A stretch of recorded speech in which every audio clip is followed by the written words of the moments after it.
Bapak Adian, aduh sebentar, saya selalu mana mama Anda ini pada Adian Radiatus.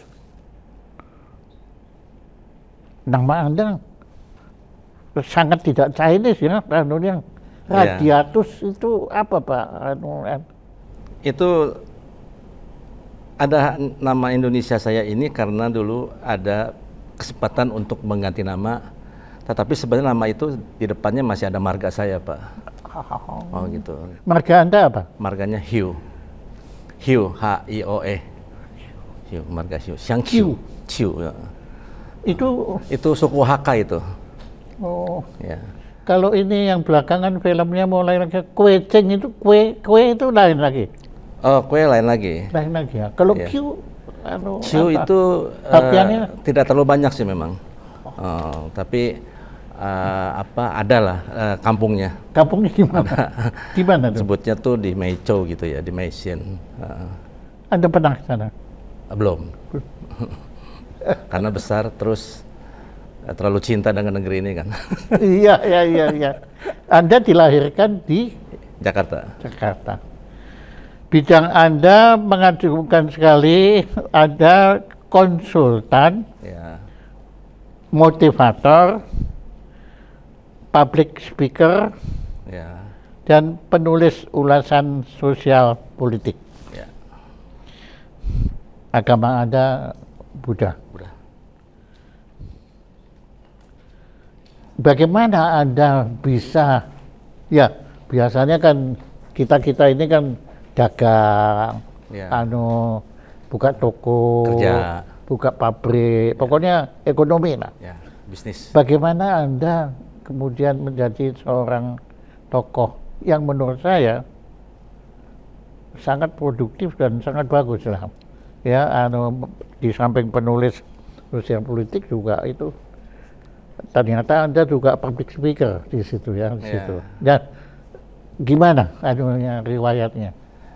Jadi begini Pak Jaya, topik kita kan sebenarnya kita mau bincang-bincang tentang politik juga ya. Tapi kemudian saya melihat bahwa setelah saya sebagai dalam tanda kutip orang suka sebut bakat gitu ya, sebagai motivator, kemudian saya melihat perkembangan masyarakat tuh. Masyarakat dari waktu ke waktu semakin dinamis, tapi kemudian juga kan kita selalu mendukung pemerintahan.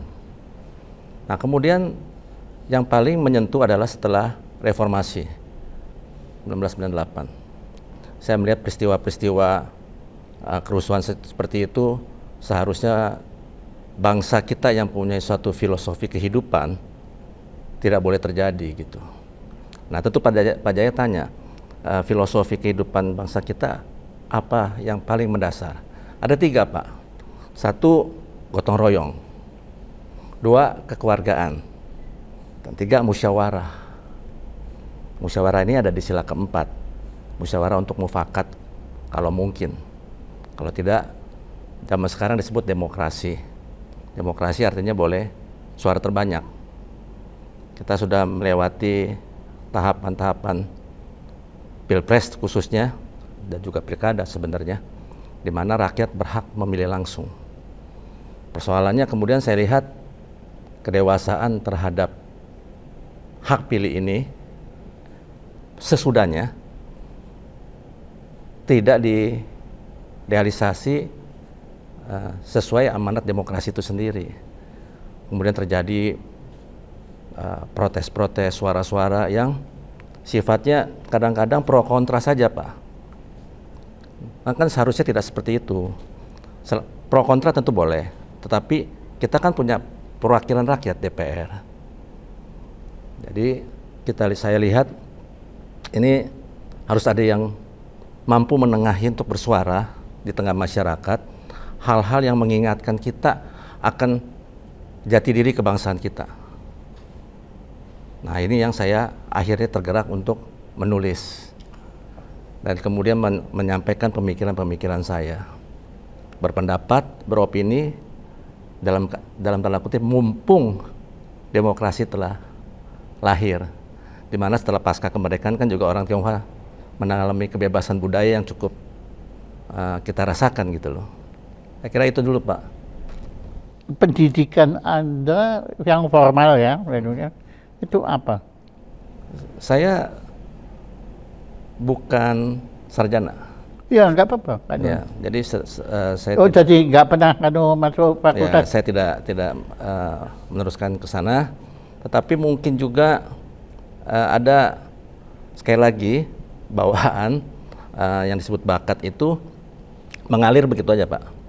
Kemudian salah satunya ternyata saya pelajari, saya otodidak untuk mempelajari buku-buku psikologis, kemudian juga yang berkenaan dengan masyarakat, ya, dan kemudian juga hal-hal yang terkait dengan tadi politik, dunia sejarah negara, sejarah dunia ini yang demikian luar biasa. Ya, sejarah Tiongkok, sejarah India, kemudian ya sejarah negara-negara besar lah. Nah, dari situ saya lihat bangsa kita bangsa yang besar, tapi wataknya belum terdistorsi oleh itu. Saya lihat terlalu ingin apa-apa cepat jadi, ingin cepat makmur. Padahal tahapan untuk makmur itu kan harus ada sebuah pemerintahan yang bagus, yang bisa mengakselerasi semua keperluan masyarakat ini. Nah, ternyata ya kita lihat saja, baru saja memimpin berapa bulan ada judul Indonesia Gelap. Saya agak miris tuh, Pak. Ya. Nah, yang gelap itu juga yang bikin istilah itu. Oke. Seberapa besar yang pengaruh, bukan Buddha tentu anunya. Kalau Buddha sih saya merasakan kerendahan hati itu Anda itu Buddhis lah. Cuma tentang sosial politiknya itu saya merasakan banyak pemikiran Konghucu. Nah, seberapa besar pengaruh Konghucu terhadap diri Anda? Begini, Pak, saya kan pragmatis saja ya dalam menganalisa sesuatu peristiwa kejadian. Pakai common sense. Ya, jadi saya common sense saja. Saya kemudian mengungkapkannya dalam pandangan-pandangan yang saya lihat harusnya bukan cuma kita menyampaikan keluh kesah, tapi hal yang signifikan yang terjadi, yang konstruktif, sehingga kalau dibaca pengertian kita jadi bertambah, pengertian publik jadi bertumbuh. Sebab kalau kita hanya menulis dalam rangka menghasut misalnya, kan itu tidak ada efektivitas apa-apa akhirnya kepada kehidupan kebangsaan kita. Jadi Anda selalu memberikan solusinya. Setidaknya saya berpendapat hal-hal yang baik yang harus kita lakukan, walaupun kritik itu banyak orang bilang, Pak Adian tulisannya tajam ya, kayak silet katanya gitu loh. Tapi susah ditolak. Nah, susah untuk dibantah kan gitu. Jadi saya pikir ya itu opini publik saja nggak apa-apa, rekan-rekan juga. Tapi yang penting adalah sampai. Anda jadi mengamati politik itu, ada nggak hasrat Anda masuk ke dalam kemelut politik itu? Saya ikut partai atau bahkan bikin partai atau... Saya melihat kemelut, kemudian saya mencoba menjabarkannya. Karena kita jangan jadi ibarat benang, jangan bikin tambah kusut gitu kan. Kalau benang yang kusut semakin repot nih Pak Jaya. Jadi dengan jumlah 200 jutaan warga kita, rakyat kita, saya kira semua pihak, terutama yang namanya para pemimpin, baik nasional maupun lokal, yang sekarang dari beberapa hasil pilkada saya melihat ada satu harapan besar ya kepada beberapa kepala daerah untuk kembali merajut kebangsaan kita ini, membuat masyarakat berpikir konstruktif, berwawasan luas, sehingga apa yang menjadi semangat kita untuk menuju Indonesia Emas 2045 itu bisa dicapai secara bersama-sama. Jangan sebentar-sebentar menuding. Ya, kita rasa kalau misalnya telah terjadi persahabatan di antara pemimpin di atas, ya kita juga harus lihat apakah itu dalam konteks negatif atau positif. Kalau memang itu konteksnya positif di antara para pemimpin ini, kita rakyat harus biarkan dulu. Yang kita harus lihat adalah eksekusi daripada kebijakan-kebijakan yang disampaikan supaya terasa. Misalnya makan siang gratis, makan bergizi gratis, AMBG kalau nggak salah ya, makan itu anak-anak sekolah. Kalau tidak dimulai, next siapa yang lagi yang bisa mengurus perut anak-anak kita supaya lebih bergizi? Karena pola makan bergizi itu bukan artinya anak-anak ini harus dikasih makan kenyang, Pak. Kenyang tentu relatif.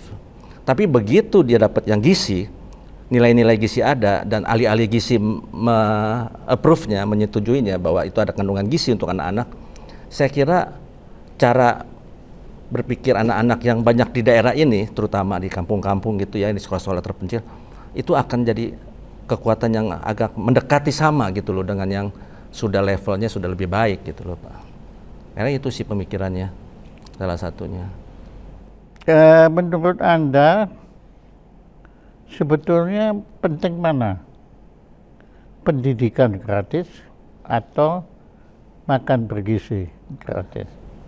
Pendidikan gratis kalau kita bicara secara sporadis ya, di mana ada beasiswa, kemudian juga ada pihak-pihak swasta di luar pemerintahan tentunya, di mana pemerintah juga sampai tingkat SMP kalau nggak salah itu telah menggratiskan, sudah bertahun-tahun berlangsung. Saya kira ini harus dua hal yang harus dilihat secara bersamaan, karena pendidikan gratis itu sangat menyangkut biaya. Tidak ada hal lain.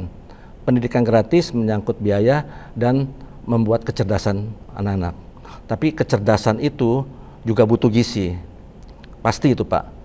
Kalau banyak orang yang dulunya memang mungkin bilang, oh enggak, saya dulu di kampung makan susah gini, tapi saya bisa jadi pemimpin dan sebagainya. Itu kita masih anggap hal-hal yang khusus. Tapi secara umum kan kita ingin kebersamaan ini agak mendekat gitu loh. Jadi pendidikan gratis sangat urgensi, dan saya kira yang harus diperluas oleh pemerintah adalah pendidikan gratis, dan sekarang tetap dalam perencanaan saya kira pendidikan gratis untuk tingkat mahasiswa kuliah. Jadi jangan sampai ke tingkat sekolah menengah aja.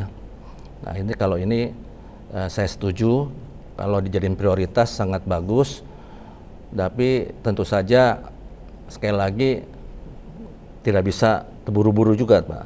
Nah, oleh karena itu saya harap pemerintah bisa menggandeng berbagai pihak, institusi yang mungkin masing jalan masing-masing untuk berkolaborasi tentang pendidikan gratis ini. Jadi out of the box lah, jangan mematok pada anggaran APBN melulu gitu loh. Nah, itu terkait dengan kemudian pendidikan gratis. Ini ada suatu lembaga baru Ya. yang namanya keren ya, karena ada suasananya pakai tara. Jadi dulu kan zaman Pak Habibie kita diperkenalkan dengan Dirgantara. Kali ini Danantara. Danantara. Ya. Gimana pendapat Anda tentang Danantara ini? Idealisnya sih saya bisa terima, tetapi saya masih tanda tanya tentang realisasinya. Jadi Anda karena ini hanya menggeserkan dana yang tadinya mungkin dikelolanya agak seram. Silakan. Maaf. Makin tua makin cepat kering. Wajar.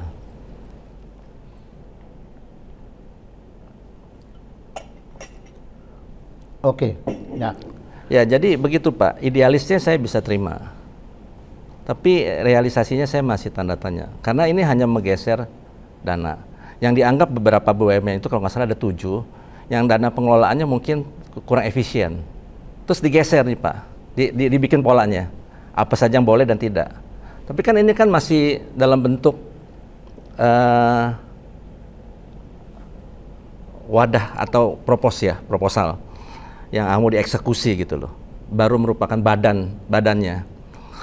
Dan biasanya kegagalan dari sebuah proyek pemerintah itu banyak kan adalah dieksekusi, gitu loh. Hal-hal yang sifatnya ini kan idealis. Kalau kan ini bukan hanya memindah, tetapi ada kesan menyatukan. Iya. Ya toh, ini kan, nah namanya kan satu pintu gitu, ya. Nah, kan kemungkinan korupsinya lebih mudah Pak di situ. Iya, ini mengkoleksi dana-dana yang tadinya dianggap tidak efisien, kan bagus cita-citanya idealis, toh yang tidak efisien segala bagus. Kemudian dikelola oleh satu badan ini. Kemudian akan dikelola ini nanti gunanya untuk apa? Apakah untuk pembangunan langsung atau hanya untuk mencari nilai-nilai komersial tambah? Apalagi kalau hanya untuk membayar utang negara misalnya, kan jadi lebih bias. Tapi saya kira bukan itulah. Saya kira dana taruh ini harus kita evaluasi 6 bulan ke depan. Karena ada janji oleh Pak Presiden bahwa harus transparan dan pihak manapun boleh mengauditnya. Tapi Pak, audit, kalau sifat auditnya betul, tetapi penggunaannya untuk hal yang tidak terlalu penting, walaupun tidak ada korupsi nilainya, tapi kan juga mubazir. Apakah jadi dana itu nanti bisa dialokasi? Menyatakan banyak hal, mari kita lihat dulu pelaksanaannya. Ya, dan kemudian kita lihat 6 bulan ke depan. Di samping itu, kalau misalnya kemudian dialokasikan dari dana CSR-nya itu untuk makan bergizi ini, gratis MBG ini, ya mungkin itu salah satu upaya pemerintah untuk memenuhi janjinya kepada rakyat. Dan ini harus dilihat. Dan kita juga lihat Pak ya, kalau saya boleh tambahkan, begitu masuk mengawali pemerintahan baru, ternyata awal-awal ini sudah ada beberapa banyak permasalahan. Nah, menyangkut kadang-kadang yang sensitif nih Pak, misalnya pagar di laut, ya toh. Jadi saya kira memang ada hal-hal yang tidak menyangkut esensi kita berbangsa, itu harus benar-benar diselesaikan secara baik. Sangat disayangkan kalau misalnya kita punya Pancasila. Nomor satu kita paham semua beragama. Nomor 2, rasa kemanusiaan kita masih cukup besar. Tapi mengenai persatuan Indonesia, saya lihat kan sekarang kalau persatuan Indonesia itu Pak, kuatnya di mana? Ya di lapangan olahraga Pak, terutama sepak bola. Nah itu persatuan Indonesia-nya kuat Pak. Semuanya pasti kuat, tapi hasilnya kurang bagus ya. Ya itu kan di ya di lapangannya ya. Iya mungkin. Begini. Ya. Saya kenal Anda kan melalui sahabat kita yang sudah almarhum. Salah satunya ya. Iya Pak Lius. Ya tapi betul, kalau nggak kenal melalui Pak Lius saya nggak kenal Anda. Ya, tapi kemudian juga karena saya kebetulan punya nomor kontak Bapak, kita berkomunikasi berdua. Iya. Langsung ya. Tapi karena ya itu saya mengagumi quote Anda tiap hari, gila itu bagus sekali. Nah, begini. Waktu itu kan kita ingat Pak Lius itu kan jatuh bangun, babak belur, masuk penjara juga ya sudah kan. Ya, pernah ngalamin. Dan kita termasuk berdua yang ikut prihatin kan, walaupun betul. Kita berdua belum masuk penjara untuk nah di situ. Situasi saat itu akhirnya beliau mendadak meninggalkan kita semua. Kita kehilangan beliau terus terang kan. Dia tuh seorang bulldozer betulnya kan. Nah, belakangan ini ada juga seorang sahabat kita, saya minimal saya lah juga masuk penjara Pak Mas Hasto. Siapa? Hasto. Oh, Hasto, Mas Hasto. Ya. Anda nggak kenal ya? Mas Hasto nggak ada pribadi nggak ya? Kalau saya cukup dekat dengan dia. Nah, begini, bagaimana pendapat Anda ini sekarang? KPK itu, nah ini agak loncat-loncat sedikit ya. Sebetulnya KPK itu bukan cuma alat politik aja sih Pak, menurut pendapat saya. Nah, untuk ada alat sandera yang seperti dikatakan Prof. Mahfud itu. Nah itu yang tadi saya bilang bahwa nuansa perpolitikan kita ini kan cenderung jadi seperti yang diberi judul itu. Tapi kan saya merasa itu terlalu ekstrim. Indonesia tidak gelap, Indonesia terang. Tapi ada beberapa hal yang sesat. Sesat ini adalah begini, ada kadang-kadang kepentingan golongan itu menjadi lebih penting daripada kepentingan negara. Oke, saya loncat sedikit, tapi sebetulnya dalam pertanyaan terkait dengan pernyataan Anda, apakah benar kita punya DPR itu wakil rakyat sih? Kan Anda tadi bilang kita punya perwakilan, tapi apa benar itu perwakilan kita? Apa itu bukan perwakilan partai politik? Iya, saya rasa memang masih cukup banyak keprihatinannya terhadap apa yang dimaksud dengan mewakili rakyat. Nah, karena misalnya undang-undang yang buat pemerintah, kemudian rakyat juga tidak punya hak untuk menyampaikan banyak hal kecuali terjadi demo besar-besaran sehingga kita tahu ada beberapa rancangan undang-undang yang dapat dibatalkan karena rakyat bersuara keras. Tetapi begitu rakyat tidak tahu misalnya, kemudian rancang undang-undang tiba-tiba keluar. Dan yang ribut cuma institusinya, seperti kan sekarang ya ada RUU kejaksaan ini yang sedang jadi polemik. Nah, kan seharusnya kalau saya rasa kalau namanya masyarakat kita tetap dibangun oleh musyawarah untuk mufakat, maka libatkanlah para perwakilan rakyat di luar DPR, tetapi yang mempunyai concern, yang tidak punya vested interest aneh, yang tentu lembaga yang dapat diakui, yang terkait, boleh menjadi sumber informasi yang dipakai. Jadi nggak mesti kalau kita bicara rakyat bukan berarti yang harus di demo-demo di jalanan itu, tidak juga sebenarnya kan. Jadi gitu. Minimal Pak Adian panggil, ditanya gitu. Ya itu kan persepsi Pak Jaya. Jadi saya kira kalau mau tadi menyinggung Pak Hasto, saya kira jangan menggunakan sebuah kekuatan untuk mengatasi sebuah masalah yang muncul, karena menggunakan kekuatan politik semata-mata hanya untuk tujuan politik bargaining misalnya, atau menawar. Itu tapi saya rasa. Ada benar seorang ini Pak Jaya dari tadi kelihatannya cenderung arahnya memuji melulu nih. Jadi gitu Pak. Bukan memuji, saya bahkan menilai sebetulnya begini. Kan saya belajar musik. Ya. Jadi akademis musik. Ya. Oh keren, pokoknya hebatnya. Ya.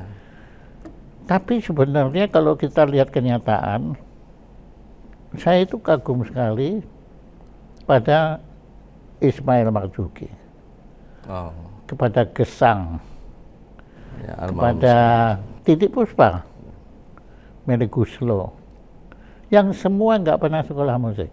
Mereka nggak pernah sekolah musik, Pak. Jadi saya melihat ada analogi pada diri Anda. Anda tidak pernah sekolah politik. Bahkan Anda juga nggak sekolah ekonomi, nggak juga kan? Tapi memang dari sononya itu Anda sudah dianugerahi bakatnya itu.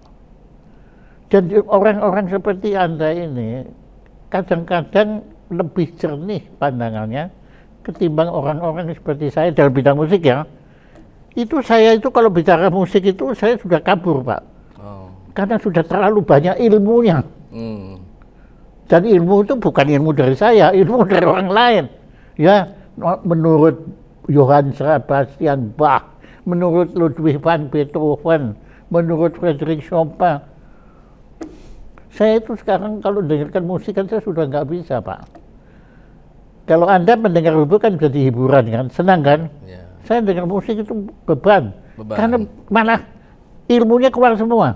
Yeah. Saya analisa ini dalam titi nada apa, zaman apa, latar psikologinya apa, terus partiturnya bagaimana gitu pokoknya perasaan yang nggak ada gunanya semua. Nah, saya perhatikan dari tadi. Ya, Anda mau bilang saya muji ya terserah, memang kelihatan. Anda itu belum terkontaminasi isme-isme. Mudah-mudahan. Itu pemikir, ya jangan sampai, Pak, jangan ya udah. Tapi mungkin terkontaminasi oleh Buddhisme nih. Nah, agama saya. Ya, tapi ya itu yang jelas itu pemikiran Adian. Ya, dan itu saya dengarkan nggak bisa dibantah omongan Anda. Ya karena itu sudah dari lubuk sanubari Anda, dan yang penting tadi Anda tidak punya kepentingan. Anda kan bukannya mau diangkat Pak, menjadi komisaris utama mana atau menteri atau enggak kan? Kepentingan saya satu, Pak.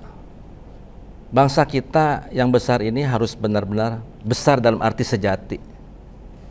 Kalau tidak, kita sedih, kita kecewa toh. Tapi sebelum sampai titik itu, kita terus berkontribusi, menyampaikan pemikiran, menyampaikan pendapat, gitu loh. Jangan melakukan hal-hal penyanderaan. Wah, ini dia ada kasus nih, kita sandera dulu. Kalau dia ikut kita, dia aman. Dia tidak ikut kita, dia kita perkarakan. Kapok sampai kapan? Kedewasaan politik itu ada di mana akhirnya, kan gitu. Kalau upaya Presiden sekarang ingin, Pak Prabowo Subianto ingin sesuai cita-citanya menyatukan, semua diajak nangkul. Tapi kan tidak semua juga sesuai dengan pemikiran beliau. Yang mau menyatukan mungkin juga mengambil kesempatan, aji mumpung dan sebagainya. Hal-hal yang sifatnya kepentingan diri pribadi. Nah, ini kan yang harus difiltrasi. Jangan sampai cita-cita baik itu yang beliau katakan, kalau rakyat saya sudah makmur, saya rela misalnya pergi. Tapi itu kan suatu filosofi yang agung sebenarnya, tapi kalau kita anggap gitu ya. Tapi sekarang rakyat kita udah terlalu, tanda kutip, pinter dewe gitu loh, pinter sendiri. Jadi apa-apa kalau nggak sesuai dengan pikiran dia, dianggap itu lawan gitu loh, musuh. Kan nggak boleh gitu loh. Wah, bohong, palsu, cuma omong doang. Tidak, tidak mungkin ada yang omong doang, Pak. Saya ngomong sama Bapak, terus wah Pak Jaya omong doang, Adian ngomong doang. Saya kira kita nggak ngomong, kita berpikir, kita menghendaki, beringin berharap, menemukan benang merah semua ini. Kan ada, kita sekarang bicara, berkumpul, kita ingin sepaham lah semua, bahwa jangan ada dusta di antara kita, kan gitu biasa judulnya dalam sebuah judul. Jadi sebaiknya marilah kita dukung sesuatu yang baik, yang harus dihukum sesuai aturan hukum, eksekusilah. Berilah contoh buat negaramu. Kalau kamu salah, jangan lagi berbuat salah seperti saya. Jangan udah salah merasa benar, karena saya kan nggak sendiri gitu loh. Nah, ini kan juga susah. Jadi proses keadilan itu harus dimulai dari yang tertinggi, yaitu mengambil keputusan hukum, yaitu para hakim. Saya melihat waktu awal-awal sebelum dilantik, makan kalau nggak salah Pak Prabowo sampai menelpon pertemuan para hakim dengan DPR waktu itu, yang diwakilkan oleh Pak Dasko, kemudian telepon. Satu, masalah hakim katanya masalah kesejahteraan, sehingga masih banyak terjadi penyimpangan. Benahilah hakim-hakim punya hati nurani ini. Masa hati nurani kalah sih sama materi? Menurut saya sih harusnya bangsa kita nggak begitu, Pak. Apalagi dia sudah mengambil keputusan menjadi hakim. Hakim itu kan wakil Tuhan di dunia ini untuk keadilan rakyatnya. Anda kenal legenda Hakim Bao? Ada, baca aja tahu. Ya kan, itu hakim yang luar biasa toh. Ya, jadi saya harap contoh teladan itu mencuatlah. Saya harap para pemimpin kita nasional, ya, saya lihat misalnya gubernur yang baru nih Jawa Barat, Kang Deddy ya. Ya, itu kan juga bagus. Dia berani ungkapkan hal-hal yang luar biasa filosofinya. Pakai bahasa rakyatnya, bahasa. Jadi yang begini harus dilakukan secara simultan. Kalau semuanya lakukan ini, semangatnya jadi sama. Dengan semangat yang sama, kita akan jauh lebih mudah membangun kebersamaan ini. Tapi kalau semangatnya masing-masing, ya apalagi kalau binekanya berhenti pada bineka, iya, nggak ada tunggal ikanya, nah itu mubazir ya. Iya. Tapi ya. Tapi indah loh Pak.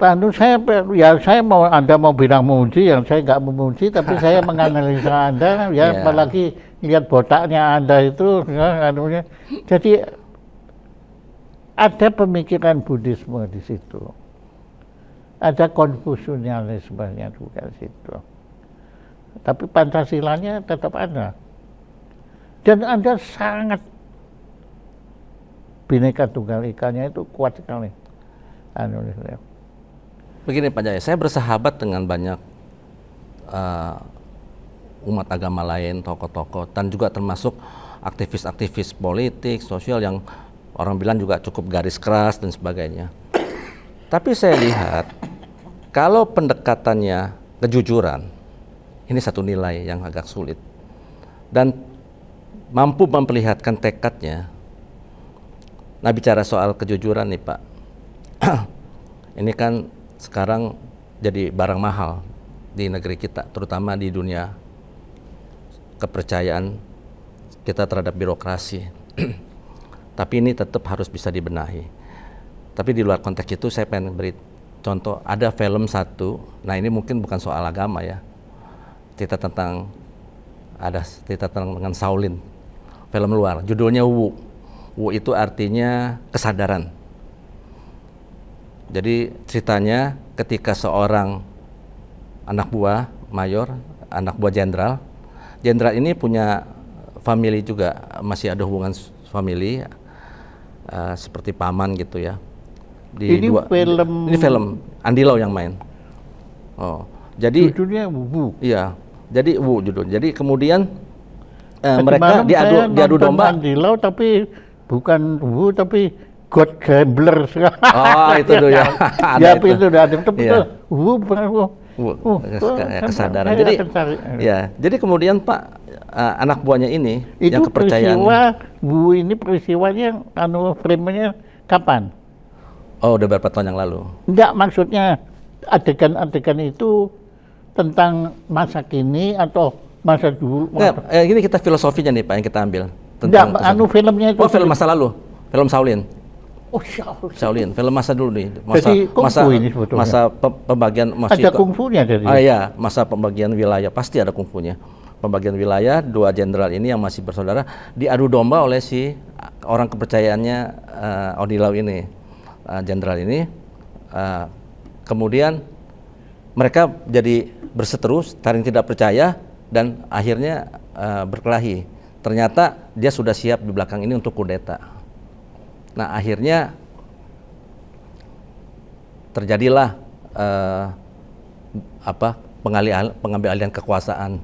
Yang ini dibunuh, jenderal dia kaburnya ke Shaolin. Kabur. Nah, kabur di Shaolin juga urusan kabur juga ramai juga. Jenderal ini di Shaolin kan harus ikut kabur.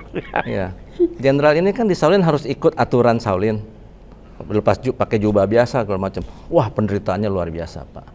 Tapi dihadapi.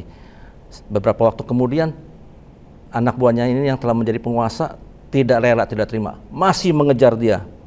Suatu waktu ke Shaolin ini, sehingga Shaolin harus bertempur juga, ikut bertempur. Tapi hebatnya, ketika akhir-akhirnya mereka berkelahi berdua, sang jenderal ini, yang mantan jenderal ini dengan anak buah yang mengkhianat ini, ketika dia kalah bertarung pribadi, pengen jatuh, kalau dia jatuh dia meninggal, ditarik jenderal ini sampai selamat. Sampai dia kaget, dia udah bencinya bukan main, nggak percaya sama jenderal ini, walaupun sudah jadi rahib, dia anggap palsu. Jadi kita bisa bayangin Pak, dari analogi kisah ini, kalau tanpa kesadaran yang kuat, ya, akan kejujuran adalah satu pondasi yang besar buat sebuah bangsa, akan sulit.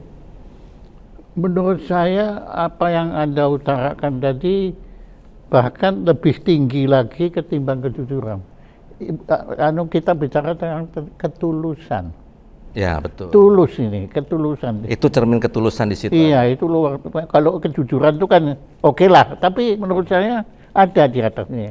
Ya, itu minimal seperti itulah Pak. Jadi memang setelah dia sadar, kesadaran. Nah, di situ memang itu kesadaran. Ya, kira-kira itu artinya. Jadi memang di dalam kesadaran itu tentu ada ketulusan pastinya. Ada bisa itu tulisannya juga. Nggak bisa ya? Tapi saya ada catatannya. Iya, saya nggak ngerti huruf kanji. Saya tidak bisa. Saya kadang-kadang menyimpang sedikit. Saya kadang-kadang agak bukan minder, agak merasa nggak pede jadinya setelah bertemu anak-anak pesantren, Pak. Anak-anak pesantren ini ternyata dia belajar bahasa Mandarin dan dia punya intonasi, lafalnya bagus sekali. Pesantren banyak, Pak. Terutama saya lihat beberapa pesantren yang muridnya itu ada di video sih di media sosial. Mereka belajar bahasa Mandarin, bahkan ada yang dikirim belajar ke China. Tapi khusus belajar bahasanya dan ilmunya ya, tidak belajar ideologi. Jadi pesantren ideologinya kuat lah, bagus sekali. Aduh, saya merasa, kok saya malah nggak bisa ya. Nah, tapi itulah contoh, Pak, bahwa ketika kita mau belajar tanpa pretensi buruk terhadap suatu kebesaran bangsa, bahasa asing itu tidak hanya Mandarin, tentunya Inggris sudah pasti harus bisa dikuasai sebaiknya. Kemudian Jepang juga kan, bahasa Jepang juga cukup penting. Ya beberapa bahasa lain. Kita melihat bahasa ini menyatukan pengertian, ketulusan. Nah, setelah ada hal ini dengan bahasa yang menyatukan, segala sesuatu lebih mudah dilakukan dan ya, indah makanya pada bangsa akhirnya. Indonesia sudah beruntung ya bahwa kita ini punya bahasa persatuan Indonesia kan, ya itu kan. Nah, itulah makanya kadang Iya. juga di banyak daerah malah bahasa Indonesianya dalam tanda kutip masih belepotan gitu kan. Tapi kadang-kadang mereka kalau menggunakan bahasa Indonesia lebih tulus dibanding betul. kita ya. Dia Kita sungguh-sungguh. ini kan sudah macam-macam kepentingannya kan. Betul. Jadi kalau kita mau bicara politik Indonesia tahun ini, Pak, mulai bagaimana perspektifnya, saya kira harus kembali ke dasar-dasar filosofi bangsa kita sendiri. Ya. Bangunlah dengan gotong royong, dengan kekeluargaan dan musyawarah, dan diisi dengan Bapak bilang ketulusan, ya, kejujuran dan kesadaran itu. Tanpa hal-hal yang menyangkut pandangan hidup, filosofi terhadap diri sendiri, bangsa sendiri. Semua ini hanya jadi materialistis saja.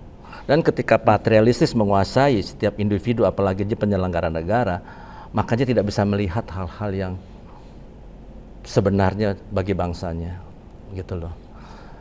Seperti saya juga kenal sahabat saya, orang Tionghoa, ahli kehutanan. SD pun tidak lulus, Pak. Tapi profesor belajar sama dia. Nanti suatu hari kalau bisa berkenalan, saya kenal. Jadi begawan ya. Hah? Begawan itu kan. Iya, Pak. Iya. Dia lebih hebat lagi. Kehutanan. Iya, dia ngerti semua masalah perpohonan. Kalau Bapak tanam pohon yang misalnya A gitu ya, setahun segini atau 3 tahun segini, dia bisa jadi segini dengan pupuknya dia. Dia punya ilmunya, Pak. Seperti Bapak menguasai musik, jadi dia menguasai tentang ini. Nah, dari sisi ini saya melihat upaya untuk swasembada pangan, memanfaatkan lahan-lahan hutan itu dengan baik. Dan ini akan ada kerjasamanya, menanam padi. Kerja terus, Pak, tidak bersuara, tidak diekspos, bekerja. Ini akan membereskan beberapa wilayah di Kalimantan. Kemarin dia ke NTT, sawit yang paling buruk hasilnya, sekarang dia lebih unggul daripada yang paling baik di situ. Nah, ini kan namanya satu potensi. Negara melihat tidak, kan belum tentu. Pejabat-pejabatnya tahu, oh Pak itu hebat, sampai situ Pak.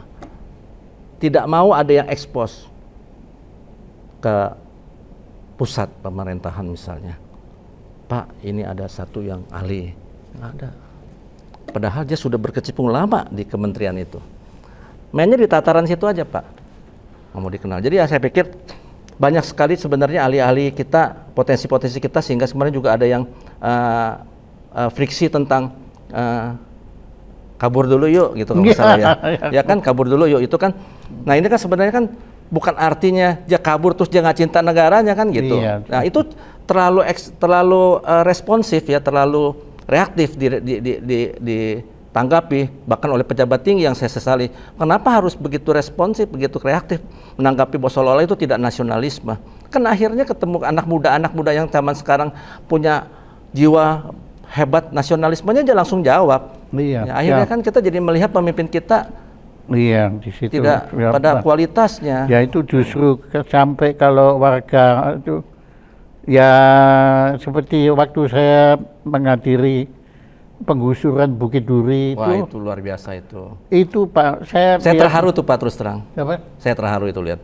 Ya. Bapak di depan bulldozer toh? Iya, tapi bukan begitu Pak. Yang saya terharu itu waktu itu kan banyak warga yang tergusur itu, terutama yang generasi muda. Mereka bilang begini Pak, wah kalau gini saya pindah aja. Gitu ya. Itu saya sedih loh Pak, saya sedih sekali. Karena dia jadi yang salah sebetulnya bukan generasi muda ini, yang salah negara ini. Sampai orang tidak merasa nyaman. Yang salah yang mengelola negara ini. Iya, yang mengelola negara ini ya betul. Ya. Sampai sampai kalau ya ibaratnya Anda punya rumah tangga, kalau sampai anak-anak Anda mau minggat itu kan yang dilihat salah siapa dulu. Itu kalau asumsinya kemudian liar, tidak sesuai dengan master plan, ya tentu harus dicarikan solusi pindahnya kemana. Tapi bukan hanya sekedar digusur. Itu yang memang agak saat itu saya lihat sisi kemanusiaan agak hilang ya. Ya bukan hilang, nggak ada Pak. Ya tidak ada. Nah di situ saya juga ketemu Lius juga. Oh iya, iya. Iya. Jadi almarhum Lius kalau dari perspektif pandangan saya memang aktivis yang dalam tanda kutip itu langka ya, terutama karena dia seorang Tionghoa, dan tapi kemudian dia dapat diterima oleh berbagai kalangan, bahkan kepada waktu itu belum jadi presiden oleh Pak Prabowo. Iya, iya. Karena juga dibela ya ketika dia masuk penjara. Saya kira memang kita harap banyak sekali orang-orang yang tidak punya kepentingan pribadi, mengejar jabatan dan sebagainya, kedudukan posisi, tapi mampu menyelaraskan hal-hal yang tidak selaras di masyarakat kita. Nah, saya lihat di situ peranannya. Penyelaras masyarakat harus dimiliki oleh pemerintahan dan juga oleh DPR. Itu menjawab tadi Bapak akan pentingnya perwakilan. Iya, Out kalau of the melihat box. itu, Iya. kita ini perwakilan parpol, Pak, ditegaskan mereka itu kader parpol, bukan warga bangsa Indonesia. Jangan melakukan dengan pendekatan-pendekatan kekerasan atau apa sejenisnya. Misalnya kalau kita bilang kemarin kan ada muncul nih tokoh dari kampung nih gara-gara pagar laut, Pak siapa ya? Saya tidur. Ya nggak, yang nelayan itu loh. Ada namanya itu, Pak. Pak Kas. Iya, pokoknya ada lah. Ada lah ya. Nah itu yang sekarang dia bisa bersuara dengan demikian baiknya. Dia bicara tentang pemerintahan, dia bisa bicara tentang kekuasaan. Itu luar biasa tuh. Ya seperti Anda kan. Oke, Pak Adiam begini. Kalau ngobrol sama Anda sebetulnya bisa sampai seminggu nggak akan selesai ya, tapi waktu membatasi. Nah, tolong sebagai penutup, apa yang belum saya tanyakan, tapi menurut Anda perlu kita ketahui semua tentang negara kita yang konon sedang gelap ini, konon. Ya. Silakan. Ya, jadi begini. Kita hidup sehari-hari dari udara dan air negara kita. Negeri kita ini kan indahnya itu bikin iri banyak pihak. Banyak dunia lain di sana, negara lain sana. Bahkan saya pernah satu orang Jepang bicara sama saya, seluruh Jepang diserahkan ke Indonesia, ya maksudnya landnya nih. Dan dia cukup ambil yang Jawa aja katanya. Tuker, dia mau katanya. Gitu loh Pak. Jadi kita bisa bayangkan betapa nilai negara kita ya, negeri kita. Jadi sekarang udah tidak pada tempatnya lagi bicara yang diskriminatif, yang sinisme, kemudian juga ya diskriminasi maksud saya. Apalagi kita bicara tentang yang sifatnya menghasut, itu saya kira udah tidak pada tempatnya lagi. Dan ini hanya bisa dijembatani, diberi benang merahnya oleh penyelenggara pemerintahan tentunya, penguasa. Saya harap Presiden Prabowo Subianto dalam merealisasikan cita-cita idealnya ini tidak usah banyak pertimbangan-pertimbangan yang terlalu memakan waktu. Tindakan-tindakan yang penting harus diambil agar Indonesia benar-benar terang bisa mencapai tujuannya di tahun 2045, karena katanya pada tahun itu pendapatan per kapita pendapatan masyarakat Indonesia 40 juta rupiah per bulan. Saya kira agak tanda tanya juga ya, karena kalau lihat dari sekarang gara-gara APBN banyak dipotong, suara yang timbul adalah ekonomi menurun. Padahal bukan itu, Pak. Kalau efisiensi yang dipotong, yang dimaksud, itu tidak mempengaruhi seharusnya. Yang harus dijaga oleh pemerintah adalah bagaimana perputaran ekonomi ini, terutama di tingkat menengah ke bawah, melalui jalur-jalur distribusi, terutama dukungan kepada pengusaha-pengusaha menengah ke bawah, yang memang melakukan pekerjaan atau usaha-usaha sehari-hari sebagai masyarakat yang perlu dihidupkan. Dana yang akan segera terkumpul melalui Danantara ini, saya harap Danantara. Ya, Danantara, ya Tara tadi. Danantara ini supaya bisa memikirkan akselerasi ekonomi ini. Kalau tidak, maka akselerasi ekonomi ini bila tidak berjalan, terhambat atau tersendat, akan memunculkan letupan-letupan politik akhirnya, yang dimanfaatkan oleh orang yang memang ingin kekeruhan ini terus berlangsung. Ya. Yang ingin negara kita keruh bukan kita saja, bukan dari dalam juga, Pak. Walaupun di dalam ada anasir-anasir semacam itu biasanya tetap dimanapun juga, tapi adalah pihak asing. Pihak asing tentu senang kalau sebuah bangsa berantakan, karena dia punya sumber dayanya bisa dikuasai. Jadi saya kira itu aja pesan saya, pemerintah yang baru ini segeralah, kita tidak punya vested interest, kita berharap kemampuan untuk pengelolaan sumber daya kita, kemudian bagaimana dapat membuat mereka-mereka yang memiliki keahlian yang memang dibutuhkan oleh bangsa segera dikonsolidasikan. Kalau nggak, sayang sekali waktu sudah terus berlangsung. Iya, waktu sudah. Apalagi ekonomi saat ini terus terang banyak yang mulai menggaungkan suara-suara yang seolah-olah ya itu tadi gelap. Ya. Padahal bukan gelap, bahkan buntu pun tidak ada yang buntu selama negara itu terus dikelola dengan benar.